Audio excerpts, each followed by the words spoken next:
kitoko to inko lobela lelo et tozo lobela sur la foi. Pasteur prophète baleke bele ba pasteur ba prophète vous comprendre prophète Gilles et to beta moi li solo muke sur la foi. Et puis nako kota na yo wana e koti selina yo wana desa nini. Alors la foi non seulement c'est la racine, mais la foi c'est une âme très élevée, très haut, tellement puissant que yangonde et ça là que Nzambasani a agi. Congo Zibula Meso TV, y'a la reine Omba, mon pépé oyo bato ba pemelaka. Bolingo vraiment soke zalaka tambongo. Wena sangi na la reine Omba pesanga talumenya. Mama yo yo yo yo yo yo. Bonjour, bonsoir, Jambo, hello, fidèles internautes, Baïno Sobalela, Salim Aba News, le micro ya Congo Zibula Miso télévision et Sikapi. Moi, c'est Abanga Ranzambi, Babi, moi, c'est Zanga Lissou, Salim Aba News, Azous continuer Kakosa, Moussala. Merci Nabaye Banson, Bazo continuer à apporter un plus dans le monde d'Anga ya télévision. Merci Nabaye Bazo soutenir de près ou de loin. Bon, depuis Nabaye Balela, Salim Aba News, on a si ma caméra, Nazabongo, mon réalisateur, Rodrigue, pour aller restaurer. Bazo continuer toujours à pour accompagner partout dans l'émission. Je te salue, mon réalisateur, Retour qui va le restaurer. Je te salue à José Pello Messa, tonton Alain, tonton Alain Bolabika, Alain, je te salue Alain, Dominique Lodi, je vous salue, Nalingabino, tellement, ma question Nabino Neb Sabino et Ratete. Et Zoko Matou, voix donc ma question Nabino, soutien Nabino, en tout cas, dans le monde qui est bolingue Zali. Vous continuez à s'abonner, vous partager, vous liker, vous aimer et surtout vous télécharger l'émission Salim Aba News dans le système Kitoko. Il y a Congo Zibula Meso télévision, Oezo Kumbama pas moi si à Pembe, Balobi moi si Zambé, pas message, Balobi moi maman sociale, la reine Omba une dame pas comme les autres. Je te salue ma maman, on est ensemble, toujours continuer toujours comme ça Moussala, la reine Omba na site Kitoko ya Congo Zibula Meso télévision. Sans plus tarder quand de bozomona nazanga mo côté na plateau, les autres zobeta masolo ya bana ya Nzambe. Quand des Salim Aba News alobaka, souci majeur nanga ya mokona mokolo zalaka ko informer bino kotal sabine surtout ko ebino mamnyo c'est les kaka tozalaka wala te pona musique pona canter to koti pe lelo na monde mambanza Nzambe ne makambu quand de bibelo baka kozanga Nzambe za pasi donc kozana Yesu nde makambu. On est ensemble Salim Aba News alobaka nyonso. Je vous salue Dan 08 Wax hollandais, je vous salue mon vieux babi Dan nde makambu. Merci na bosala kiote, on est ensemble sans plus tarder na côté invité nanga pena kolobanaye. Bonjour mon daddy. Bonjour maman. Vous allez bien? Oui, avec l'aide de Dieu ça va. Merci daddy, on s'est présenté na Baïbaye Bioté, on s'est présenté Combo, tu es qui et tout ça. Je suis le prophète Jude Aya Semalé. Voilà, appelé par Dieu et qui sert Dieu avec son temps, son souffle et son courage. Ok, prophète Jude Aya Semalé. Aya Semalé. Aya Semalé. Aya Semalé. Wana ingula kisani pesa na mnoko. Elengi koloba makolo nanga muteko misinga awa. Zana Kingwandi. Ah, ça Mungwandi. Na Mungwandi. Ok, merci. C'est juste une parenthèse de Fongola qui pour la curiosité. Ça nous va nous là tous au banda Moussala Malé Malembe prophète Judo. Tu aimes bien na plateau ya Zibula Meso télévision. On a Yaba Nzambe.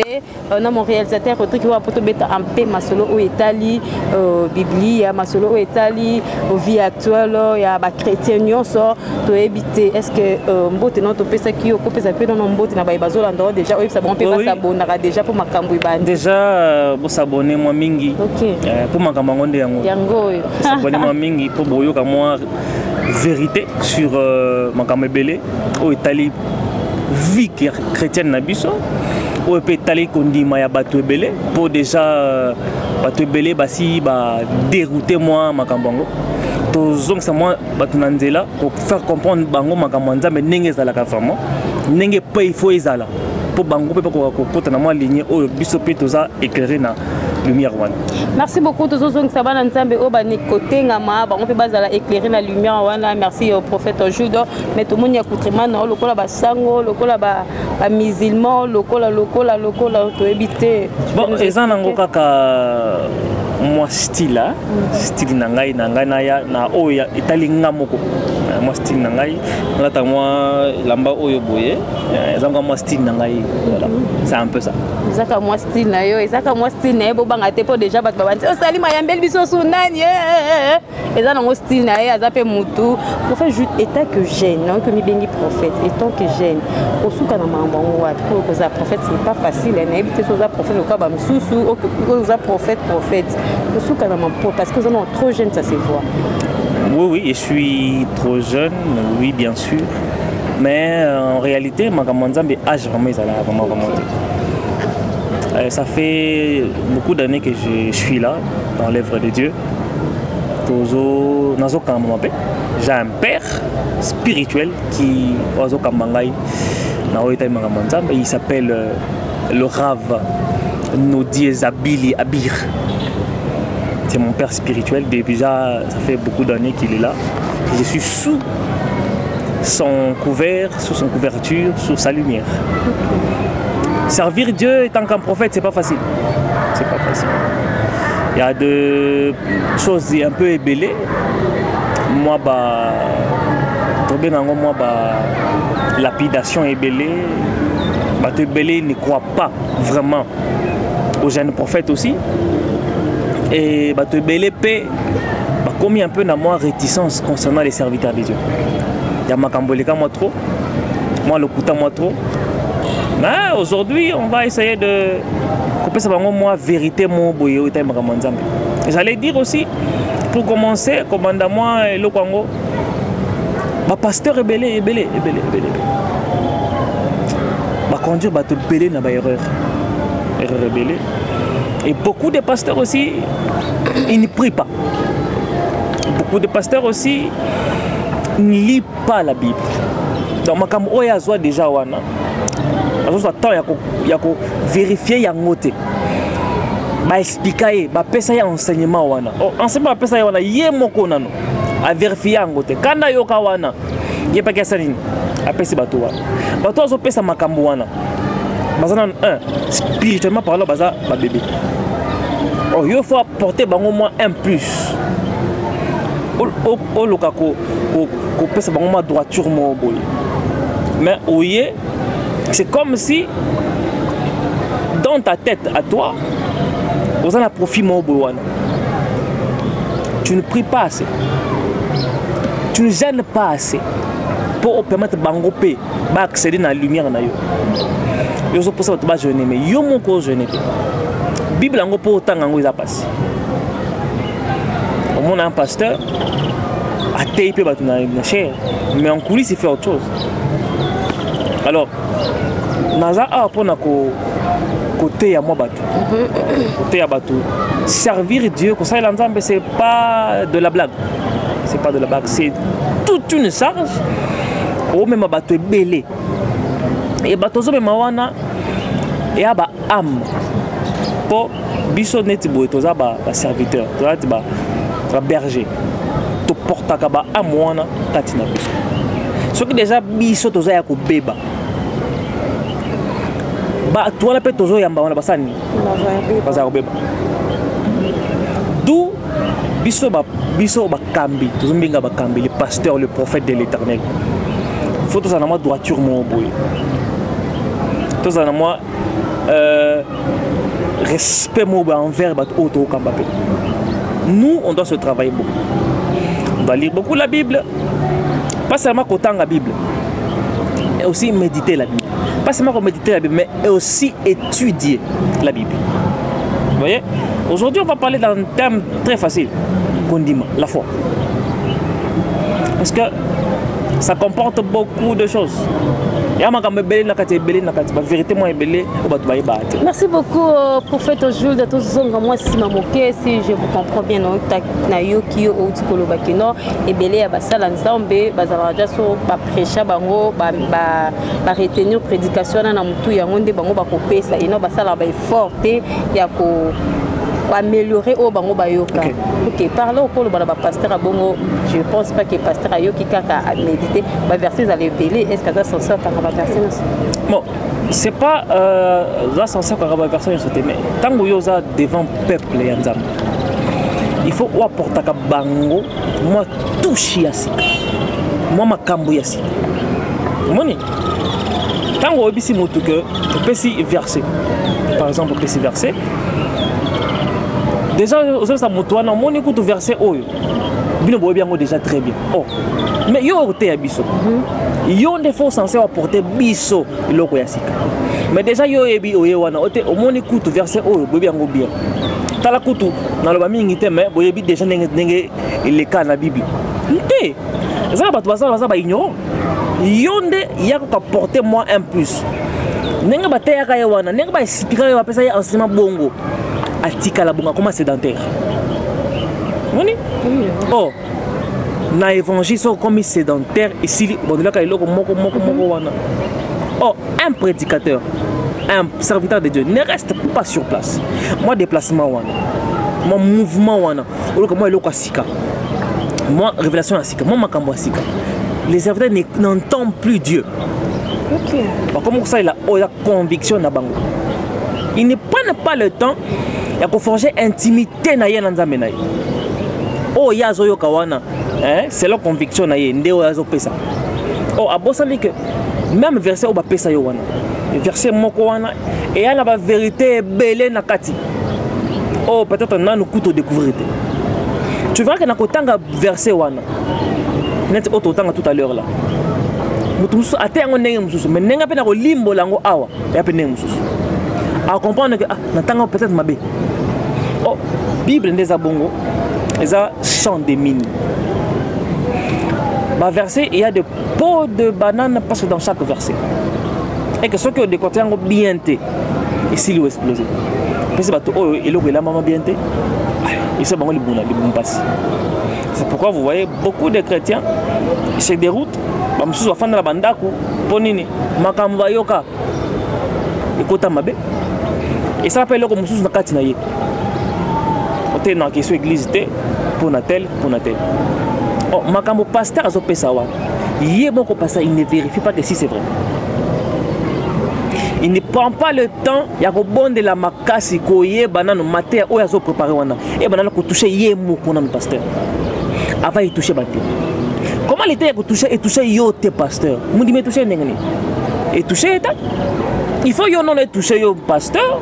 Ne si mandé si quoi que toucher mon dimiwana. Donc il faut préparer bien. Vous attendez à prier pour nous. Tant ya ko za révélation sur base des tests bibliques on nzamba ako inspiré yo. Vous savez que autant que les versets et si quand on comprend littéralement qu'on peut savoir tout. Il faut comprendre la kati wana ba vérité nini ya la kati elengi koloba nini réellement tango mutando koma wana tango ndo koma angaka loba nini na koma wana ndio comprendre la test bongo. Donc tu lis la Bible, tu médites la Bible, mais tu dois aussi étudier la Bible. C'est un peu ça. Pasteur, est-ce que vous êtes sûr que le besoin de pasteur rebelle ça va monter? Toi tu as remarqué des fois moi que pas pasteur mususu soit au Saint-Esprit inspiré que pasteur mususu bazo comme vraiment que na ba prédication to na ba prière na ba. Voilà, j'ai pas dit dans l'habitude il y a pasteur non. J'ai remarqué et tout en bolipé. Moi avec l'église belé. Vous remarquez que ana monotonie. Et le quoi psychiatre. Chaque dimanche, chaque semaine, il apporte la même chose. La Bible dit, donne-nous notre pain quotidien. Le pain d'hier, c'est un pain racine. Matin, il y a un qui lobby wana et à lobby. Lelo, il y a besoin de l'eau ya sika. On a un quitter. On a peut te moniter. Et c'est pour ça que ça la bongo. Et l'eau sika chaque fois. Dès qu'on apporte moi mon moutou, c'est moi voiture mon beau. Ayo comme un on a été. Attends, yo qui habité. Apparemment, yo qu'on a yo kawana na oyo. Il y a différents. On est mon gars ma vérité. Na landa awana. Tant que landa wana. Aye pas good. Moi pas makamu oh ya mon até. Et puis c'est moi voiture mon beau. Chaque jour, à jour ma sika.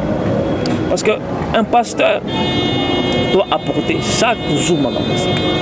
Chaque jour ma sika. Vous êtes censé recevoir lumière et panzam. Vous êtes censé recevoir faveur et panzam. Et tant que vous avez commis filtre ou eza rouillé, commis un peu poussiéreux, moyen zamba kita, et pas na ya souté moyen zamba a révélé makambo ya souté comment est-ce qu'on nourrir bato oyo kama la puissance innée. C'est pourquoi il n'y a pas de miracle, il n'y a pas de prodige.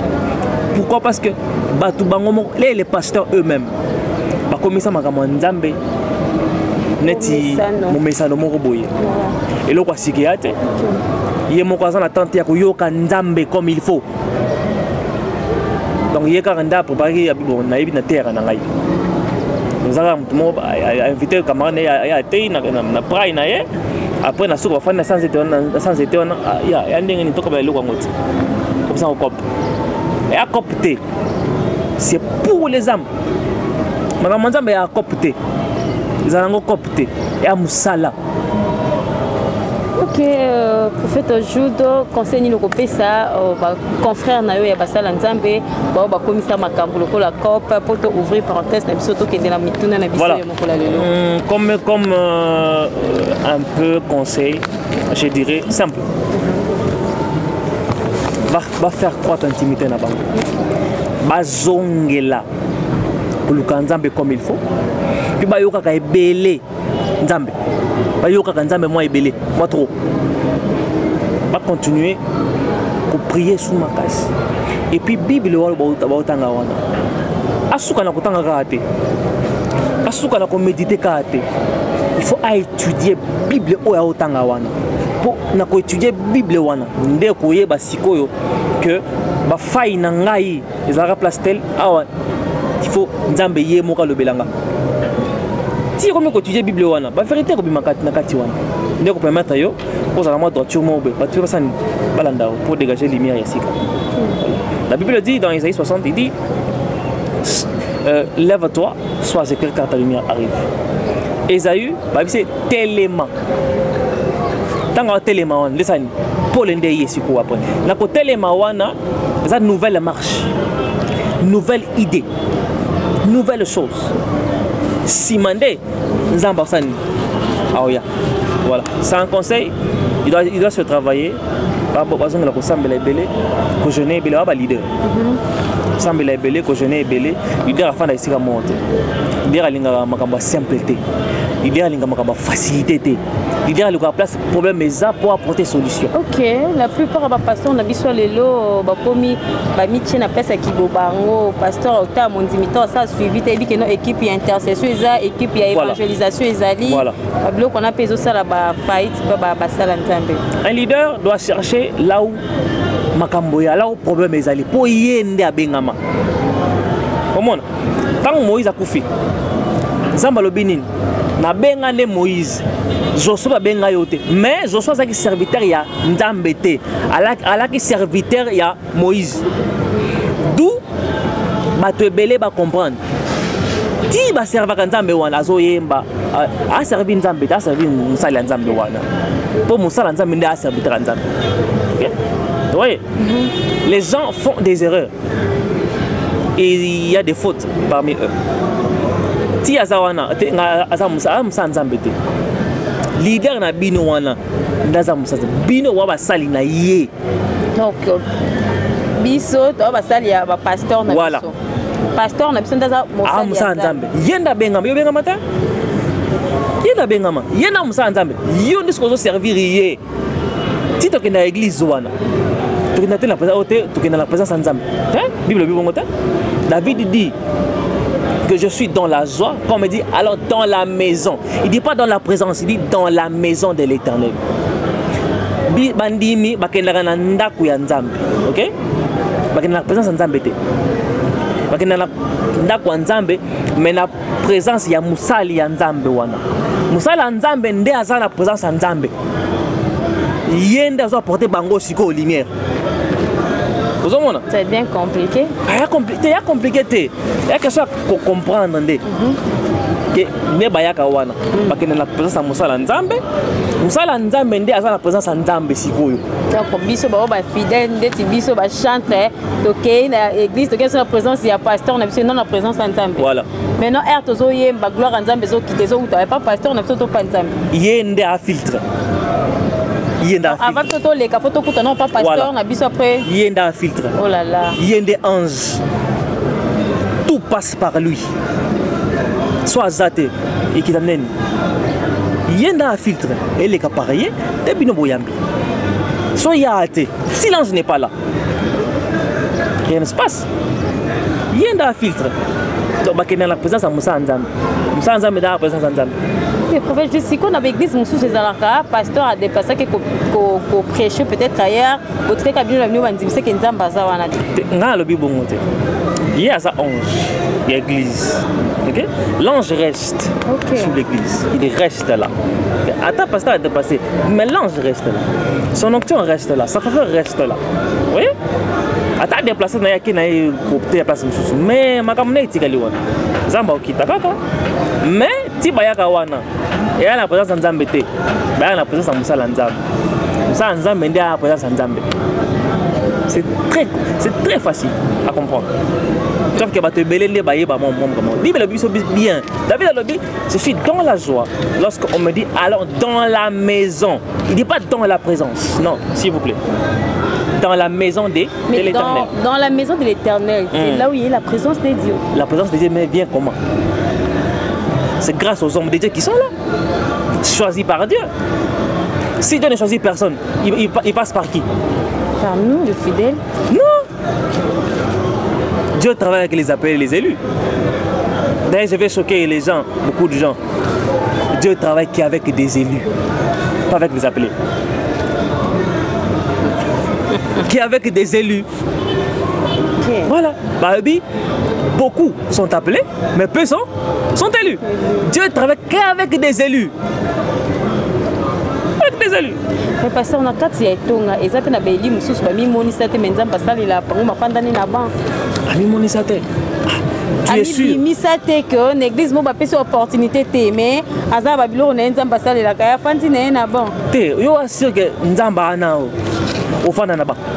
Qu'est-ce que l'église me soutient moi mon frère moi t'es bien que le pasteur mais ali matana cher te ba tout faraé on est à cop na bande baloba on est makamu na bango on est makamu na bango ne ba frère na ba frère y a leader soit et y a te a bien on a basali on est makamu na bango mais si tu es élu de Dieu vraiment élu de Dieu et merci beaucoup fidèles internautes Ozoko Bakaka merci ma maman chérie Balobi la reine Ombala patrona moi c'est Nzambe moi c'est douce une femme sage en tout cas la patrona je te salue merci mon réalisateur merci Dan 0.08 Wax on est ensemble Ozoko Bakaka une émission on est aquí juste ma solo to beti ya basala ntabe mais Ozoko Bakaka toza na sujet na biso to pe thème na biso kitoko to inko lobela lelo et tozo lobela sur la foi. Pasteur, prophète, pasteur, prophète, vous comprendre. Prophète Gilles, c'est tout bête à moi les solo mouké sur la foi. Comment sur la foi, on a vaste, makambukende zong en tout cas, des bébés spirituels dans mambo bakokate. Et tant que prophète, je vais expliquer que nous molo tu es que tu as moi tant Montréal, ça moi 5 minutes et à prochaine quand d'aller nous bon s'abonner, bon liker, bon partager, bon télécharger, ben mission qui to qu'on a cité nous il y a Congo Zibulami sur télévision et si ka pito ratakate a toloba nyoso. Sali wa nous dans rapport na pour informer bino pe ko ebisa bino mambezo salima émission qui to nulle part ailleurs. Bon ça peut être tozoko papa c'est quoi la foi? D'abord pour commencer, je vais lire un texte. Merci. C'est dans Matthieu 9 verset 20. La Bible dit: voici une femme atteinte de perte de sang depuis 12 ans. S'approcha par derrière et toucha le bord de vêtement de Yeshua. Car elle se disait en elle-même: si je puis toucher seulement le vêtement, je serai sauvé. Jésus se retourna et dit: courage ma fille, ton adhérence t'a sauvée. Et elle a été sauvée à l'heure même. Vous voyez? Vous avez versé André Chouraki. Bible lobby que moi si mon bazalaki nakata à Israël que à chaque fois elle avait un problème de perte de sang. Babi, elle se disait en elle-même que si je touche seulement le vêtement de Jésus-Christ, je serai sauvé. Ce qu'on doit retenir que la foi, c'est d'abord la matrice même du christianisme. La foi, c'est la racine. Yangonde et fan du cielo. La foi, elle vient par l'intention, la kavana, l'intention. Parce que ici, moi, je suis dit, yé abalek comme l'obéla, intention na yé, et à simba. Labi soit na simbi kawana. Ici, labi, tant que abalek l'obéla, mais na ko kota wana, labi son adhérence. Jésus dit son adhérence t'a sauvé. Labi, na ko kota na yo wana et koti seli na yo wana, desanine. Alors, la foi, non seulement c'est la racine, mais la foi, c'est une âme très élevée, très haut, tellement puissant que Yangonde et Salah que Nzambasani a agir. La foi, c'est un terme, c'est un mot polysémique, c'est-à-dire, les gens définition est belé. Les gens qui attendent Baloban en hébreu 11, c'est une ferme assurance et tout. C'est bien, je ne nie pas ça, c'est bien. Mais, et après la définition, est belé. Donc, d'où on peut aussi définir la foi comme étant une vérité, une confiance et une fidélité. Vous voyez? Ici, moi je suis Oyo. Katinaye, à la confiance. Mais à mon vérité, il y a un Oyo. Ayebi que nako simba wana nde na uzabomo. À la confiance. Ayebi que oh nde yende vérité. Et puis vérité wana est fidèle attaché na Nzambe tata. Sur la simbika wana mambosi. Foi ezaneti tokoloba. Et à l'omoko oyo isala que mutu à vivre convenablement. Tout Nzamba loba la Bible. C'est question de dévoilement. Bimisango et bimiselo na yo ndé problème. Parce que belé ko bimisa foi na bango wana. Msusa bimisango na moi 10 degrés, na moi 3 degrés, na moi bimisa foi ngoko bimisa. Voilà. Moni ndeni kuna ko bimisango. Mona moi so lobi katina yo et lobby. Soit simbi. Mututa yo kiango. Katina ye. La carte de la Bible, il y a un passage dans 2 Rois 4. La femme est veuve. Elle a déjà. Ton serviteur, mon mari, est mort. Mais ton serviteur, mon mari. Habite serviteur en Dambe. Elisabeth, ton serviteur, mon mari. Donc, serviteur wana, serviteur anani. Il y a Élisée. Il y a Nzambe. Ton serviteur, mon mari, est mort. Mais il y a création wana aye pour azwabana pour faire bango esclave. Ba ebisi babi oza ni nanda kuna. Abi dans la vase moko ya huile. Ça va, c'est bien. Parfois la foi attend pour se dévoiler par des choses matérielles. Les choses matérielles ou les choses superficielles cachent une intériorité beaucoup plus grande. Comment on dit? Azaki huile wana, moi vase wana huile wana. Akena ndako na. C'est un vase vide et belé. Bandako sopa. Vase wana, na vase mususu wana huile ekulaka na vase wana.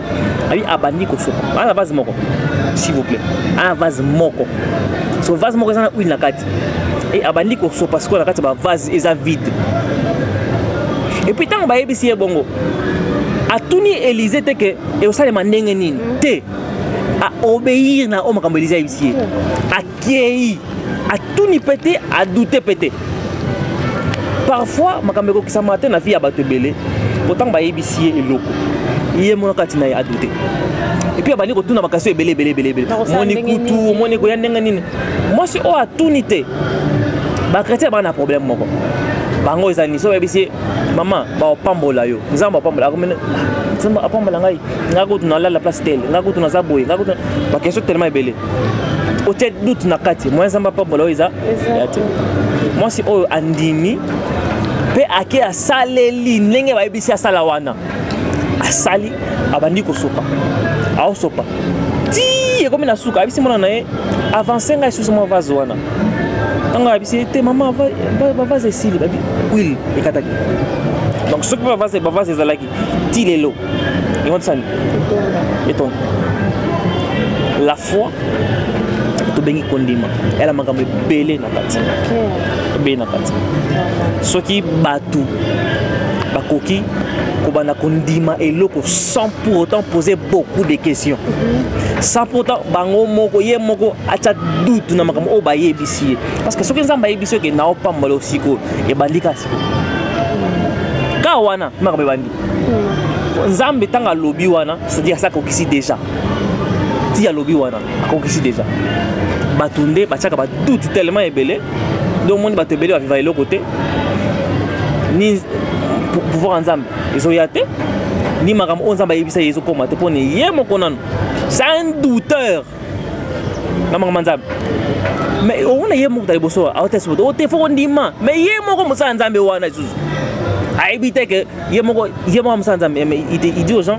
bon ndimaka mais après ye moko musa nzambe a douter makambo o ye moko a oloba nano parce que nzamba nga osala akesambala mutu a otuna mama nzamba osala kaka te nzamba osala te yo nde ngo musala nzambe fo sala po foi na yo nde kosala ke nzamba agir il y a que au fond bo prier te nzamba osala maman to prier te.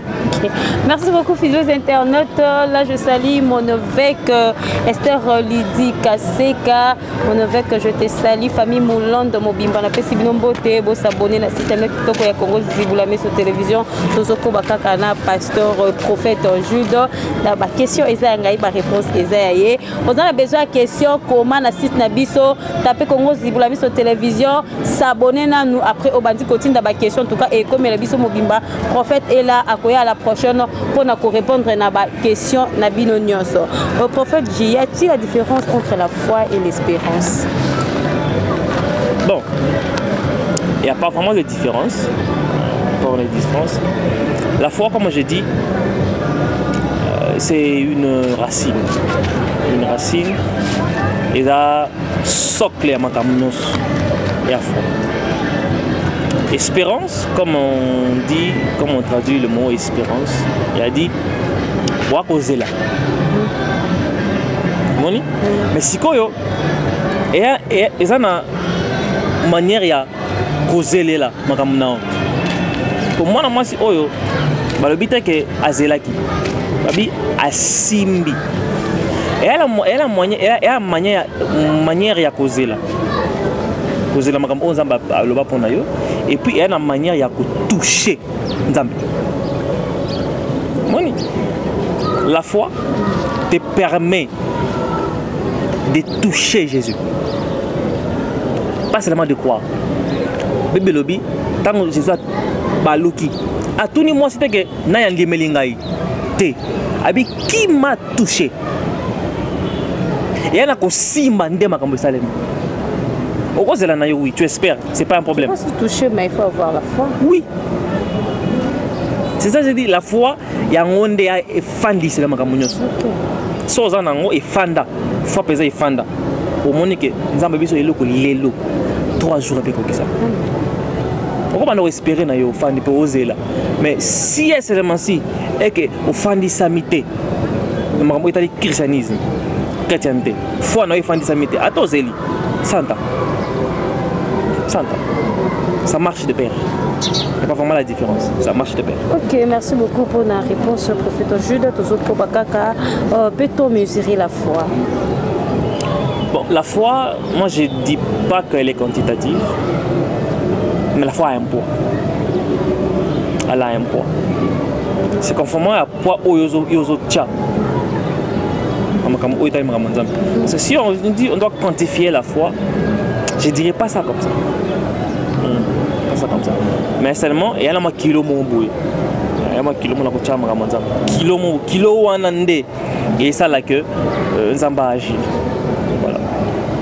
Ok, merci beaucoup, prophète Judo. Tout comme la souka, et puis que votre magangia, seulement news pour continuer télévision à la Rangonga.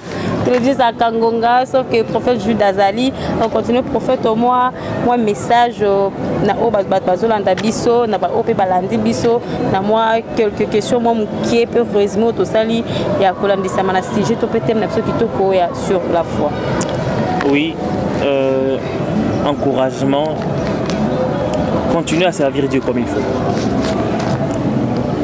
Cultivez votre intimité, cherchez des nouveautés. Moi, je suis Sika. Moi, livre à Sika. Moi, Kotanga Sika. Moi, manière, moi, restaurant Sika. Bimi, aucun nom meki. Moi, Sika. Moi, pour ouvrir moi horizon na yo. Les pasteurs, cherchez à pouvoir cultiver votre intimité avec Dieu. Prophète Jules, désolé, tu as rassé, pas baba. Bazala nzambe. Bangonde bazo kamba etonga. Désolé, tu as rassé, pas la bango. Cherchez bango mingi, bangonde ba kamba bato. Bakoka ko matisa moi prière na bango. D'ailleurs, je salue tous mes enfants, je vois maman Sylvie, maman Déborah, maman Foura, maman Jemima, ma fille Christelle, mon père que j'aime beaucoup. Le Rav Nodiezabili, beaucoup de respect papa, beaucoup de respect. Et lui, dans sa l'église au Nazaré. Nzambe mtasali à travers. Yende nan. Nzambe na sima. Otenta la deuxième position. Yé, moni soki yete. Hein? Maman ça matin. Ah, yenda bengama, yes quoi, yes ko asali aya trouver ngai. Voilà. Ni na lobaka, toi ba gagneur d'âme té. Tout ça ba glaneur d'âme. To lukaka, des glaneurs pour luka. Yenda sali ki naza on naza lelo.